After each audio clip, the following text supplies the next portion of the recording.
February of the year 2000, Owensboro, Kentucky, Mark Tatum would go to bed one night complaining of a common slight headache, nothing out of the ordinary. But by morning, it had become utterly unbearable. And so Mark's wife, Nancy Tatum, rushed him to the hospital where his condition rapidly deteriorated. So a specialist there found that Mark had a rare and deadly disease called mucormycosis, a fungal infection that would give him essentially 48 hours to live unless severe and drastic action was taken. And so it was. Doctors removed both of his eyes and his nose, along with a large portion of his surrounding face. Nancy Tatum, his wife, said this in an interview about just the suddenness of this tragedy. All this happened within a week. I mean, he was fine, and then all of a sudden he wasn't. And within 2 or 3 days, they were telling me that he probably was not going to make it. Later, after this surgery, a sculptor named Scott Ficus donated his time to craft Mark a realistic-looking facial appliance. And so taking care of and cleaning Mark's artificial face has now become a daily routine for him and Nancy. And what does Mark Tatum have to say about all of this? He says his tear ducts are completely gone, and therefore he has no tears, and so he does not cry, he only cries from his heart. This is all the news you're not going to see on TV today, but it's going to be simplified in 60 seconds. Scientists have now created robots with lab-grown human skin, and it's freaking people out. This is what they look like. Why are we doing this? Thank you. An expert is now warning iPhone users to turn their device off once a week. So they're saying that by turning your phone off once a week, it could potentially prevent malware and spyware from being uploaded to your device. So this former Starbucks employee reveals the most common mistakes that customers make when ordering. Okay. So the first tip she's giving is to ask for light ice so you get more drink and less water. She's also telling people that if you get a soy-based drink, do not add vanilla syrup because soy milk already has vanilla syrup in it. So you're just paying extra for no syrup that you don't need because it already has it in the soy milk. And then the last tip she's giving is to not buy bottled water. You can just ask for a free cup of water. Save the planet. People have just found the scene where they think that the Simpsons actually predicted the Hawk-Tuah girl, so that's crazy. Another mysterious monolith popped up in the US, but this time it's in a different state. So the one that we just found was like a week ago and it was in Las Vegas, but this one is in Colorado and they don't know if they're linked, but can we figure this out? Who's putting them? I give you these daily roundups every day, so make sure you add me and come back to me tomorrow. This case is extremely disturbing, so please be warned before watching. This woman sold videos of herself essaying her infant children on Snapchat. There aren't many cases that have me actually speechless, but this was definitely one of them. 28-year-old Natalie Jesslyn Wagner was living in Port St. Louis with her 2 children. She had 1-year-old and 3-year-old sons. Recently, information has been made public about incredibly sick and disturbing criminal activities that she's been engaging in. She was arrested in August 2022 and charged with battery on a child, possession and promotion of child essay material, incest and SA of an animal too. She recorded sickening videos of herself committing SA on her 1-year-old son, 3-year-old son and family dog. She then uploaded the videos to Snapchat and sold these videos to people who seemed to want to buy them. She sold them for between $5 and $50. It's believed that, disgustingly, users would contact her and make requests for what they wanted to see in the videos. A jury thankfully found her guilty in June this year of 84 counts of SA. The children have thankfully been taken out of her custody and are being looked after by other relatives. Natalie has been sentenced to 21 life terms in prison. You know the joke, why did the chicken cross the road? Yeah. You know it's mad dark? What? How's that dark? It's dark as fuck. I didn't realize it. Okay. Listen, why did the chicken cross the road? What's the answer? To get to the other side? To get to the other side. Yo, wait. As in... In this video, a terrifying creature turns you into a bug. Ugh, you got roaches all in your house. Ew, what is that? Oh, you're nasty. Lady, you're nasty. Oh, ew. What is this? Your tub nasty, you nasty, got bugs everywhere. She's texting about it. Why clean it up when you could just text about your nasty house? Ooh, okay. Oh my God. Oh, what is that? Oh, see, that's just nasty. That ain't even funny how nasty that is. Oh, it's crawling on you, lady. Oh, it's crawling on you. Oh, that's nasty. Oh, that's so nasty. Ooh.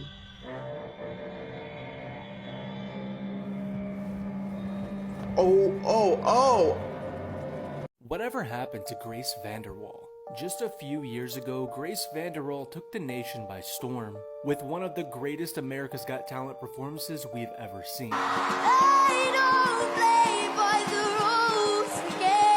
Not only did she get the golden buzzer, but Simon even told her he believes she's the next Taylor Swift.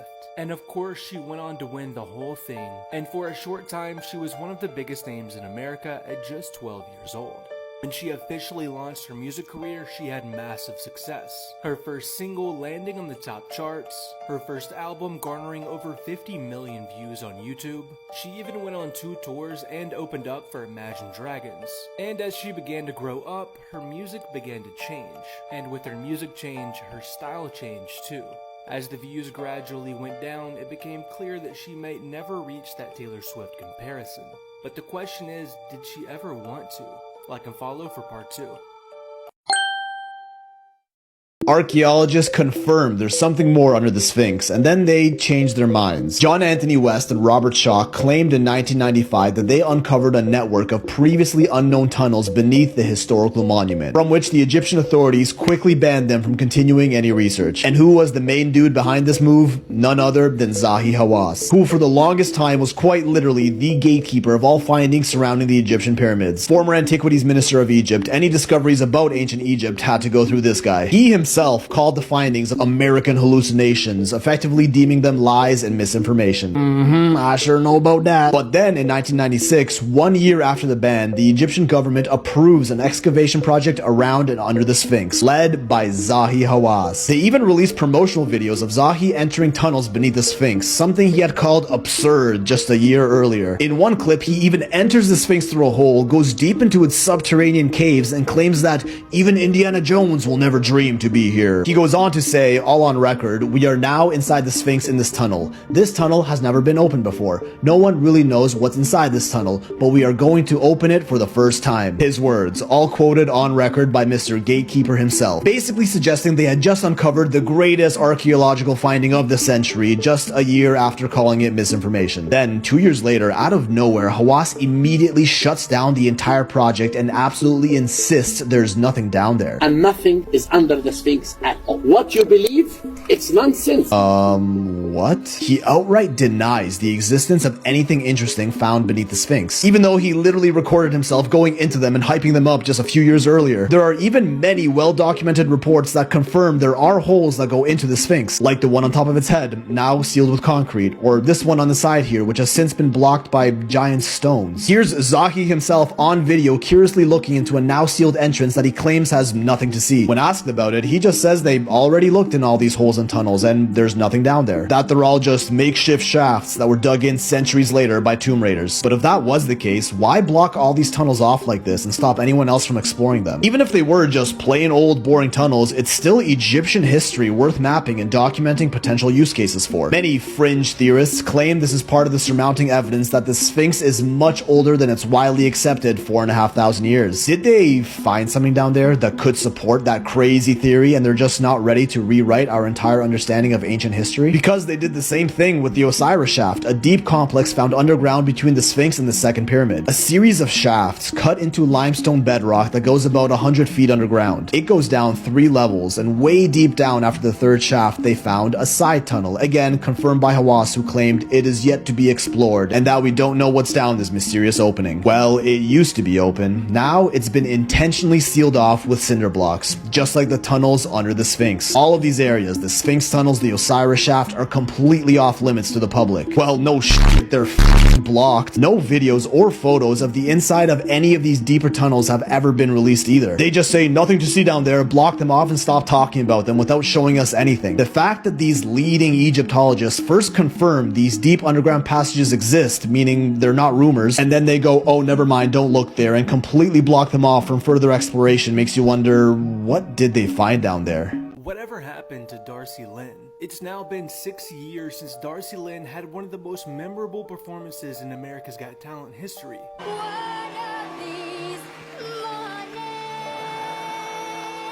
But did you know that America's Got Talent was actually not her first taste of fame? Darcy Lynn actually discovered ventriloquism from another competitor while competing in pageants. Since she was actually an elite gymnast, her parents struggled to decide if they were going to let her pursue ventriloquism. They decided to give her a doll and she was performing in a matter of weeks. And after going viral on social media, she began to get professional coaching and performing in a lot of different ways. She even made an appearance on Little Big Shots with Steve Harvey and was really beginning to make a name for herself. Of course, in 2017, this is when she went on America's Got Talent, and I think we all know what happens next. Darcy Lynn! From the moment her name was called as a winner, Darcy Lynn and her family knew that nothing would ever be the same. Like and follow for part 2. This girl was brutally murdered by a group of teenagers for being a goth. Sophie Lancaster was a bright girl from Lancashire. She was taking a gap year and was soon to begin an English degree. However, her plans would come crashing down when her life was stolen from her before she turned 21. She was dating 21-year-old Robert Maltby. He was an art student from Manchester. The couple had been together for 3 years and were really happy together. They were self-proclaimed goths. On the 11th of August 2007, a horrific attack occurred. The pair were heading home on the day in question just after 1 a.m. They were jumped by a huge group of teenagers. This took place near a skate park in Backup. The pair were both knocked unconscious in the vicious attack. An eyewitness reported seeing them both get kicked in the head. They were attacked so brutally that when police arrived on the scene, they couldn't actually tell which victim was female and which was male. A group of teenagers were heard bragging about what they'd done. One was heard telling another person that the pair were a right mess. They also bragged that they'd done something good. Now the pair were rushed to hospital and Robert was left in a coma with memory loss and also internal bleeding. Sophie was also in a coma and was put on a life support machine. Robert did gradually make a recovery, but tragically Sophie's life support machine was turned off on the 24th of August. Police began the painstaking task of trying to identify the callous attackers. They were told by eyewitnesses that there were about 5 or 6 people in the group. Investigators ended up charging 5 teenage boys with the murder. At the gang's trial, all 5 males pleaded not guilty to murder and grievous bodily harm with intent for the attack on Robert. The court were told that the motive for the crimes was literally the fact that the couple dressed differently. Ultimately, Brendan Harris was found guilty of murder. Ryan Herbert pleaded guilty to murder. They were both given life to serve at least 16 to 18 years. Joseph and Danny Hume, who are brothers, and Daniel Mallet were sent to prison for grievous bodily harm with intent. The judge stated, at least wild animals when they hunt in packs have a legitimate reason for doing so, to obtain food. You have none and your behaviour on that night degrades humanity itself. This is everything that happened on the news today, but it's going to be simplified in 60 seconds. A new study has now revealed that it's actually better to eat 2 burgers instead of 1 with fries. So that's crazy. Also, another study has just revealed that 1 liter of bottled water actually contains, on average, 240,000 pieces of plastic. Walmart is now officially replacing all of its price labels with digital screens, but they're promising that they are not going to use it for surge pricing. Why did you have to say that? That seems like a scheme. Gas prices are now predicted to hit $4 per gallon as a bipartisan group pushes unconventional solution. So they're saying that the AAA is now predicting $4 per gallon on average this summer. And they're saying that the Credit Card Competition Act aims to reduce often overlooked hidden costs associated with credit card swipe fees, potentially lowering prices for consumers and businesses. This new app is now being slammed for allowing users to creepily spy on nightclubs using hidden cameras. Okay. So basically this app is called Tonight, and it's an app where you can just see the vibe of the inside of a club before you go, like if you want to know what's happening, but people are saying it's creepy. I give you these news roundups every day, so make sure you add me so you can come back to me tomorrow. Recently in China, though, a WeChat text thread goes viral because of something that was left inside of a hotel room. So the text thread in question is a group chat filled with 39 people, a giant group chat. And one of the girls is there, and she texts into the group, which one of you was the last to leave the hotel room? Reply ASAP or I'm leaking the photos. Most of the 39 people in the group chat, they just kind of ignore her because it wasn't them. So who cares if she leaks the photos or not? There's no photos to be leaked about them. Honestly, what could even be in the photos? So whoever this girly pop is, she's not f***ing around. She stays true to her promise and she leaks the evidence onto social media. And the evidence in question, because you're like, why would this random ass group chat go viral, is information that one of the 39 people, one of the people in this group chat, the last one to leave the hotel room, had left a personal belonging behind for the hotel staff to deal with. It was a part of them that they left behind in the hotel. Something that had once been a part of their body, a steaming hot pile of shit inside of the bathtub. Someone took a shit inside the bathtub and then left the hotel. They checked out of the hotel. Within days, this release screenshot goes viral and everyone in China. It was screenshot of the conversation. Yeah, of the group chat. It's not the photo of the poop. No, I don't think we have a photo of the poop, okay? And everyone in China, it wants to freaking know who. Just tell us who was the last one to leave the hotel room. Who left the room with the pile of in the bathtub is very quickly identified to be that of Yang Chenglongs. He's truly only the champion of that year's Chinese chess tournament. The king of Chinese chess is his title, his literal title. You win the title of king of Chinese chess. The king has sharded in the bathtub. As he should. No. Did you know Miles Morales and his dad, they popped up in another movie that wasn't Spider-Man way before. What they pop up? And it was animation. What they do? Miles Morales and his father, they were in Cloudy with a Chance of Meatballs. Whoa. Way before, bro. Way before. When? Watch this. Check this out. I love you, Miles. Yeah, I know that. See you Friday. I love you, son. I know that. You know that machine the scientist was using? Yeah. When the portal opened up and like dragged everything in, that same machine was in it. What? Yeah. So it's like a callback. So this is Miles Morales and his father as kids. No. Or when they were younger, sorry. This was Miles when he was a kid, and that's his father when he was younger. Also, if you look at the kid, he jumps the same way as Miles. Stop. He's jumping the same way, bro.